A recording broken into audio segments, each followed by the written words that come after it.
अत्यंत उत्तमपणे ते पार पाडले त्यांचंही आपण त्या ह्या ठिकाणी हे मानलं पाहिजे. आणि सगळ्यात तुम्ही लोकांनी अत्यंत आमच्याशी सहकार्य म्हणजे त्यामध्ये खरं तर हे 10 कार्यक्रम आम्ही जवळजवळ तर ह्या वेळेला करतोय. नवरात्र हे यावेळेला 10 दिवसाचं आलेलं आहे आणि आम्ही विनंती केल्यामुळं थोडं ॲडव्हर्टाईजचं निमित्त असं स्पॉन्सर असे प्रत्येक कार्यक्रमाला मिळालेले आहेत. दिलखुशपणे म्हणजे कुणावर कुणाचं म्हणजे असं काय वळून तळून दादा आल्या दारात द्यायला पाहिजे असं काही झालेलं नाही आहे. अगदी हसत खेळत सगळ्यांनी आनंदाने दिले. देवीचं आहे आपण असू दे करा म्हणून सांगितले. मी त्यांचं नाव घेतो. संजय माने, संजय पाटील, दिलीप पाटील, मिलिंद वानकडे, डॉक्टर राजेंद्र माळी, भरत पट्टणपुडे, राजेंद्र शेट्टे, विजय शेटके, पांडुरंग मुळी, राहुल पालकर, धैर्यशील पाटील अशा सर्वांनी ह्यामध्ये खरं तर हे मोलाचं सहकार्य केले. कितीही आम्हाला त्या लोकांनी केलं त्या लोकांचा मी ह्यामध्ये सहभाग आहे. जे हे कलाकार इथे येतात खरं तर आता तुम्ही पाहिलं की तिने अगदी ह्यामध्ये आपल्या मिसळत मी त्याची वडाताण आणि दडपण पण बघितले. ही ज्या वेळेला ह्या लोकांशी संपर्क साधून जवळ अगोदर 2-1 महिन्यापासून तर त्यांचं पण आम्ही तारखा घ्यायला लागतात, त्यांच्यावर बोलायला लागते, त्यांचं चर्चा करायला लागते, त्यांना गाणी द्यायला लागतात. त्यांनी पण काही गाणी किंवा कन्सेप्ट काय घ्यायचा काय करायचं ते आमच्याबरोबर डिस्कस करत असतात. ते असं सगळं खूप पाठीमागे चाललेलं असतंय. साधं इथं तरी येताना सुद्धा बघा आता एखाद्या आपण गावाला जाणार असो तर आपण सकाळपासून तिची तयारी करतो. आता हे पुण्याहून आले लक्षात घ्या काल साताराहून आलेले होते. त्यांना सहज विचारलं तर पहिला 6 वाजल्यापासून याच आहे आणि संध्याकाळी ते लोक इथं 2 तासाचा कार्यक्रम करण्यासाठी उपस्थित राहत असतात. आणि त्यांना सीन कधी दूर होतो माहिती आहे का तुम्ही दिलेली दाद बघून. मी त्यांना तुमच्यातलं काय आवडतं म्हटलं त्या लोकांनी आम्हाला सांगितलं तुमच्यातलं प्रेक्षक आवडतं. काय सांगा आम्हाला वाटलं आमचं काहीतरी नाव घेतील. म्हटलं नाही तुमचं ते प्रेक्षक गाणं म्हणतायला डोलतायला फरमाईश करतायला आणि वंशवर आणि काही म्हणाले बऱ्याच ठिकाणी ते लोक गायक लोक म्हणजे गायिका हे विश्वाची मला माहिती आहे की लोक बसत नाहीत समोर. 20 लोक असले तरी उठायचं जायचं आणि यायचं. पण म्हणले एक निमित्त एखादी पावसाची 4 ठेवं झाली तर नाहीतर अजिबात तुमचं संपल्यावरच उठतो म्हणून माझी आपली तुम्ही जिद्द बांधलेली असत्या. त्यांचं खूप कौतुक त्यांना असते. आणि खरं तर लाख मोलाची माणसं आहेत पण आम्ही दिल ती रक्कम घेऊन त्यांनी सेवेला इथे येतात.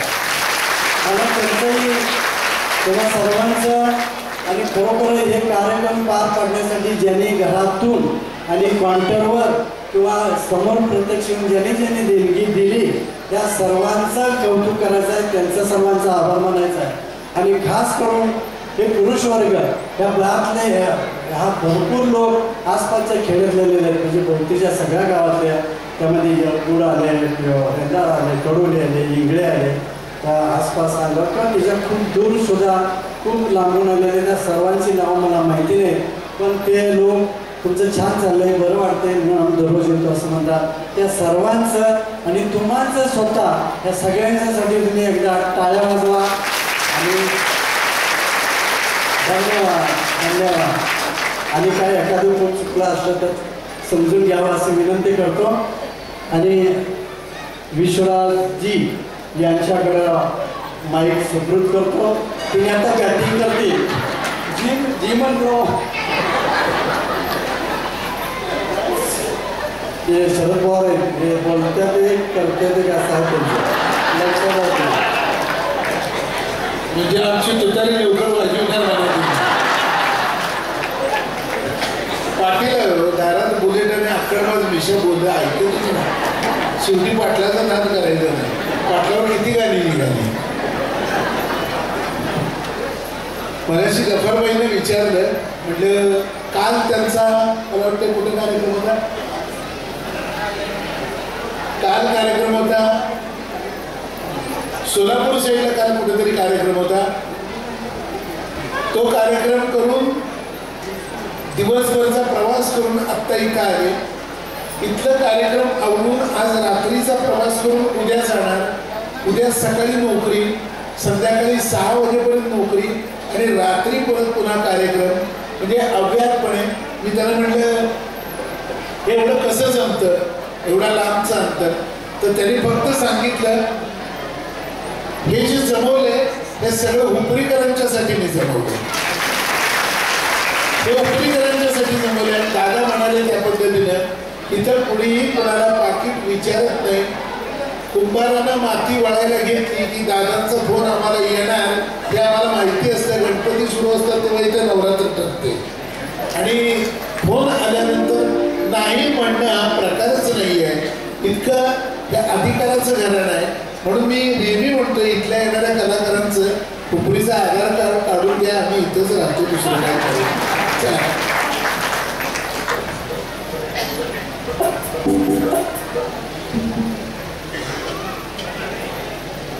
हॅलो.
आणि ज्या मगाशी सिनेमाचा उल्लेख केला, लक्ष्मीकांत प्यारेलाल यांच्या आयुष्यामध्ये जो पहिला सिनेमा आला, मी मगाशी म्हटलं तसं अनेक संगीतकारांची त्या काळात स्पर्धा होती आणि नवीन मुलं ही कल्याणी आनंदी यांच्याकडे सहाय्य करणारी नवीन मुलं स्वतंत्रपणे सिनेमा करतायत.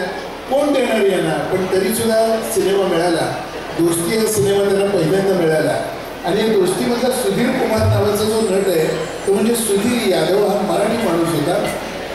आणि दोन दिव्यांग मित्रांची कथा अतिशय साधी सरळ सोपी कथा होती, अतिशय सोपी ब्लॅक व्हाईट सिनेमा, त्यामध्ये कुठल्याही प्रकारचं ट्विस्ट नव्हता. एकमेकांचं नातं मित्रत्वाचं काय असतं हे सांगणारी ती कथा होती. छान सुंदर पटायला आणि या तरुण जोडीनं पहिल्यांदाच पदार्पणामध्ये गाणी करायला घेतली आणि मग सगळ्या हिंदी सिनेमाचं लक्ष ज्यावेळी ही गाणी बाहेर आली तेव्हा रफी साहेबांच्या सारख्या एवढ्या थोर कलाकाराला आपल्या पहिल्या सांगीतिक प्रवासात वापरलं आणि ही गाणी बाहेर आल्यानंतर या जोडीकडे लक्ष गेलं की कोणतरी ही एक मराठी आणि कोणतरी गुजराती अशी दोन माणसं एकत्र आली तरी काहीतरी करतायत बाबा हे लक्ष गेलं. आणि मग अनेक कवी, अनेक संगीतकार, अनेक सिनेमा, अनेक निर्माते हे त्यांच्यापर्यंत आले. त्या आयुष्यातला पहिला प्रवास होता तो हा. विश्वराजांच्यासाठी एकदा जोरदार टाळ्या झाल्या पाहिजे. तुम्ही त्यांना रोज ऐकता, टोमॅटो FM वगैरे चॅनलवरती गेली 15 वर्ष झाले कार्यरत आहेत. अनेक म्हणजे संख्या नाही अनगिनत म्हणता येईल अशा कार्यक्रमांचं ते सूत्रसंचालन निवेदन करीत असतात. आणि एक कोल्हापूरच्या मातीत वाढलेला आणि कोल्हापुरातच राहिलेला हा एक ज्याला म्हणतो की एक खूप मोठा कलावंत आहे. आणि आज आपल्यासाठी म्हणजे मला ॲक्च्युली वर बसायला विश्वराजचे कारण खूप मोठा माणूस आहे जो खाली बसलेला आहे आणि आम्ही क्षुल्लक माणसांनी वर बसलेलो आहे. पण खूप ग्रेट माणूस आहे. खाली बसलेल्यालाच लवकर महाप्रसाद मिळतो सांगा. हे जे गाणं आहे या गाण्याने लक्ष्मीकांत प्यारेलाल साहेबांनाच नाही तर रफी साहेबांना देखील आणि त्या चित्रपटाला देखील 2 पुरस्कार मिळवून दिले. राष्ट्रीय पुरस्कार 1 मिळाला आणि 1 फिल्मफेअर पुरस्कार मिळाला. फिल्मफेअर 2 व्यक्तींना मिळाला, रफी साहेबांनी लक्ष्मीकांत प्यारेलाल आणि राष्ट्रीय पुरस्कार जो तो लक्ष्मीकांत प्यारेलाल साहेबांना मिळाला. हे गाणं आपल्या समोर सादर करतो. रफी साहेबांचा स्वर आणि मंजुर सुलतानपुरी साहेबांचा स्वर.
मगाशी जे दोस्तीनंतर मिळालेला पारसमणी आणि खऱ्या अर्थानं पारसमणी या सिनेमातनं हे नाव घराघरापर्यंत पोहोचलं. आणि ज्या वेळेला पारसमणीमध्ये मगाशी गब्बारजींनी सांगितली एक एक गाणी एक एक नक्षत्र आपल्याला सांगितलं, तर यातली नेमकी कोणती घ्यायची असा प्रश्न पडला. पण दादांनी एक फरमाईश केलेली आहे, कारण पारसमणीमध्ये एक फरमाईश दादांनी केली आहे आणि मला वाटतं त्यांच्या पिढीमधलं ते खरं तर अतिशय सुपरहिट गाणं, म्हणजे त्यावेळेला दिनाकर सुपरमाला वगैरे ही गाणी होती, दिनाकर गीतमाला वगैरे, तर या सगळ्यामध्ये ही गाणी टॉपमोस्टची होती. जे अमीन सयानी वगैरे जी मंडळी करायची, तर ती टॉपमोस्ट गाणी होती. आणि त्यावेळेला मला वाटतं अरुणराव स्पर्धा लागायची आपल्या की आज कुठलं गाणं टॉपला असलं, कुठल्या महिलांमध्ये आज आपलं गाणं टॉपला असेल आणि ते टॉप म्हणजे 2-2, 3-3 आठवडे ते टॉप असायचं. कॅसेटचा खप ज्या पद्धतीने होतो त्याच्यावरती ते रेटिंग ठरायचं. पण ही गाणी मात्र त्या काळात एक से बढिया एक होती आणि हे सगळं खरं तर श्रेय जातं ते या गीतकारांना, या संगीतकारांना. ऐकूया ही फरमाईश आपल्या सगळ्यांच्याकडनं आलेली आहे. चला जरूर आपण कार्यक्रमाचा आनंद घेऊया. शेवटच्या काही गाण्यांच्याकडे आपण बोलतो आहोत.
त्या काळामध्ये राजा परांजपेच्या एका सिनेमामध्ये फोटो फ्रेम होते. त्या फोटो फ्रेममध्ये आणणारं चित्र लोकांना प्रश्न पडायचा, फोटो फ्रेम आहे आणि फोटोचं चित्र आणताना हिरो कसा येतो.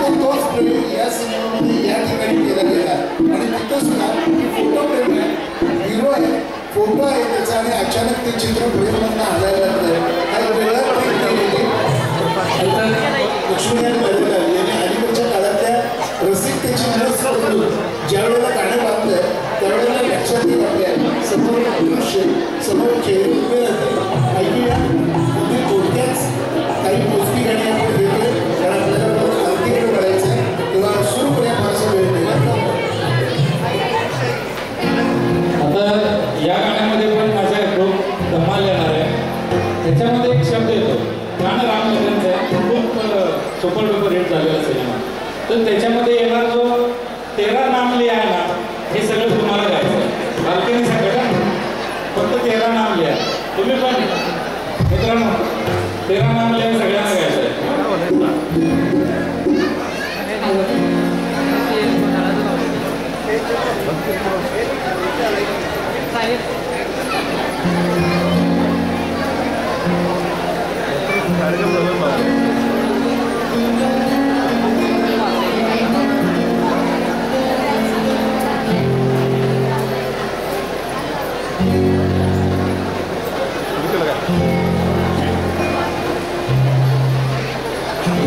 खरं प्रेमाने मनाने वाजवणारे मंडळी त्यांना माहिती आहे की कोर्स तबल्याचं चुकलं की आमचं चुकू शकतो म्हणून ते परफेक्शन करणार आहे. त्या भागात माझ्याकडून यांना 500 रुपयांचं बक्षीस आहे.